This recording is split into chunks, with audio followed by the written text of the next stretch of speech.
أعلن نادي الهلال السعودي مساء الأربعاء التعاقد مع المهاجم المغربي عبد الرزاق حمدي الله على سبيل الإعارة. وأضاف النادي السعودي في بيان: ينتظم اللاعب عبد الرزاق حمدي الله في تدريبات الهلال اليوم في أورلاندو. وكانت تقارير صحفية كشفت في وقت سابق أن حمدي الله سيقود هجوم الهلال في مبارياته المقبلة بكأس العالم للأندية.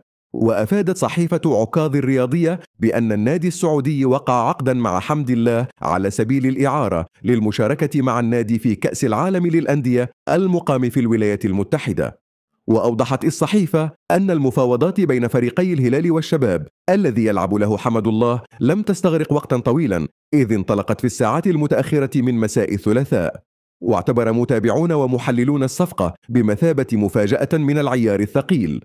وجاء هذا التحرك من إدارة الهلال بعد إصابة المهاجم الصربي ألكسندر متروفيتش. وكشفت صحيفة الرياضية السعودية الأربعاء أن فرص متروفيتش أمام فلومينينسي شبه منعدمة بسبب الإصابة.